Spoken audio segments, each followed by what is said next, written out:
Hi! So today we're going to start talking about what we can do to grow in small spaces. There's a lot of people that haven't got much of a growing space, either a balcony, a very small garden, where they struggle to actually grow much. So we're going to be discussing today different ways we can use pots and vertical planting to achieve this. So one of the ways we can achieve this is by using pots, but compost is incredibly expensive. So we need to find ways of cutting down the amount of compost to use.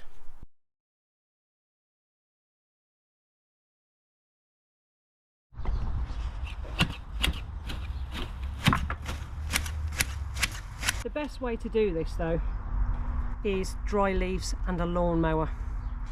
This helps chop it up much more finely than you could do with shears. Now this should be not too bad. Now leaves, really you could do with adding a little bit of other matter into this to kind of keep it separated. But in early March, which is what it is now, there's not much other items I can actually put in here that I've got hold of at the moment. You can use fine sticks. Apparently wood chips no good unless it's already started to rot down. You don't want to add anything to the bottom of this that's going to cause excess heat, because you could end up burning the roots of your plants. Now this has took up about a third of the actual pot,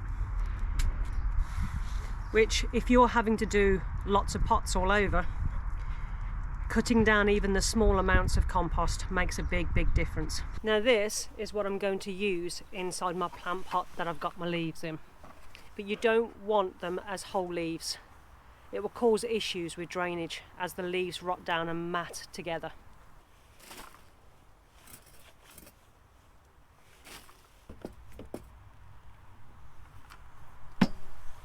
Now, as you can see, I've actually left it a few inches from the top.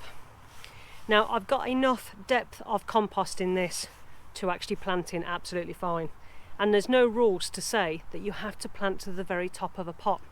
So if you don't have to, don't waste the compost. I'm literally, when I plant in my broad beans into this bed, I'm going to mulch the top.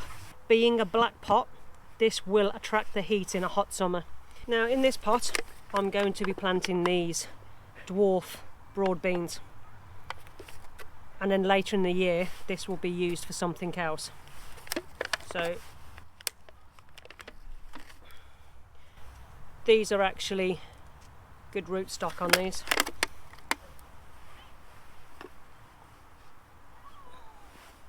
Now it's still very cold at this time of year and you will have to offer some protection.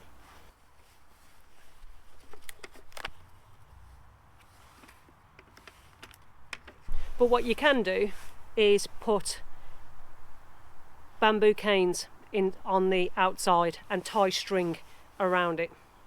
This will help support them as they grow. So there's lots of ways we can actually grow in small containers, even a rolled up old compost bag. Now you can use the whole compost in the bag to grow, but to me that's just a big waste. You can either use grow bags, which you can cut holes in the top of and plant directly, mostly used for tomato growing, but you can also grow chillies and other things in there as well.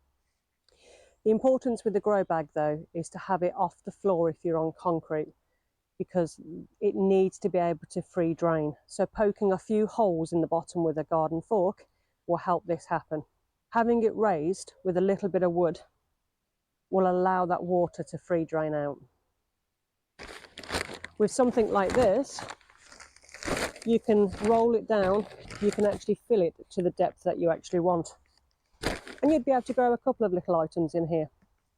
Now we are talking about small space growing. If you've got space for a bag or two for something to grow in, brilliant.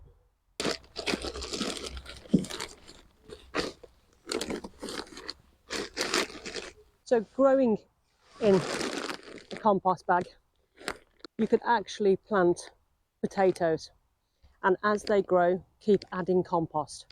Just make sure that you've got holes in the bottom of your bag to allow for full drainage. We get access to a lot of old coffee sacks, and we've also in the past rolled it down, made the sack smaller and filled with compost. Obviously with the Hessian it's already free draining, so you don't need to poke any holes in this. This will last a year, maybe 2 years, which then it can be tore up or chopped up and added to your compost bin once it gets past that stage. It's also a great way of recycling products to grow in. Now, the great thing about Hessian sacks is it's a natural product, and a lot of the times you'll find them for free on different marketplaces. Now, this can be either filled up as one big sack and used that way, or just roll down the edges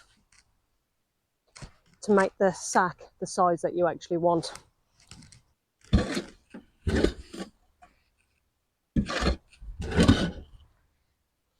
Now, you could plant potatoes in this, but with it being Hessian, it's quite see-through, and you will run the risk of potatoes growing quite close to the edge of the soil and the light getting to them, producing green potatoes. But there is other things that you can plant into these. You plant your chillies or your tomatoes. You could plant lettuce leaves, peas, beans, anything like that. Even beetroots will grow quite happily in this. You can either use it upended, so it's showing from the top, or you can half fill it and cut holes in the side, treating it as a grow bag. But it's a great resource to have. And if you've got the compost to fill one of these coffee sacks, you can grow multiple different types of crops. You could cut holes. If you filled this up with compost, you could cut holes into the side and plant lettuces coming out the side. You could plant peas coming out the top. There's a whole different range of things to actually fill. Hanging baskets are another good one. The tumbling varieties are probably the best ones to be able to grow in a basket. So you do get tumbling varieties of strawberries and tomatoes.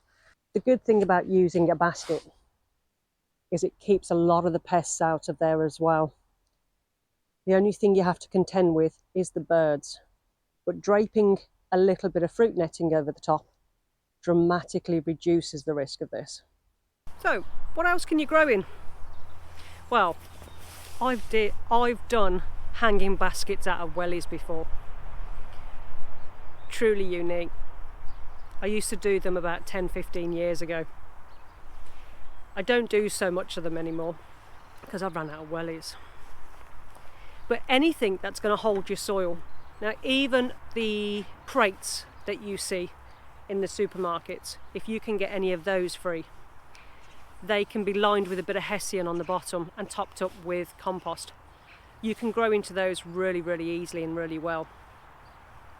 And then when you're not using them, you can actually stack them up for next year, so it gives you a little bit more room out of growing season.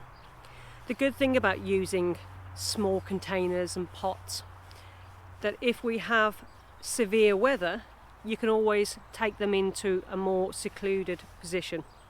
Whereas if you put something into the ground, it's there for the growing season. So there's more risk of weather damage. Now, you can be creative in your planting. Before I discussed about using items that you can find around your home, suitable for small spaces. Now, one of the great ways of vertical growing is you can actually use all sorts of things. Now, with vertical growing, I've used the good old milk carton before. Now, the good thing about this milk carton is I've just cut the lid so it's got kind of a flap on it. At this time of year, it's a great way of actually germinating your seeds. This acts as a little mini greenhouse. As soon as it starts growing and germinating and the weather and the frosts have passed, I just cut this flap off and then your plant can grow a bit better. If you've got something that's food grade, plastics, that you can recycle and use as pots, it's a great way of doing it. So I'm just going to fill this one up with some soil. just make sure that you have got plenty of drainage holes in these. Using containers or sacks to grow in really does reduce the amount of space that you need to grow in. But you do have to keep up with watering. This is really, really important. The smaller the container, the more watering it's going to need. And this is something that you really do have to be mindful on. So in the hot summer, fingers crossed we get one, you will probably have to water once or twice a day. If you do decide to use plastics, try and use food grade pots or any pots that are designed for planting in the first place. In the comment section below, why don't you leave me some ideas of things that you have grown in the past in small pots or containers? I'm sure there is lots and lots of ideas and inspiration out there.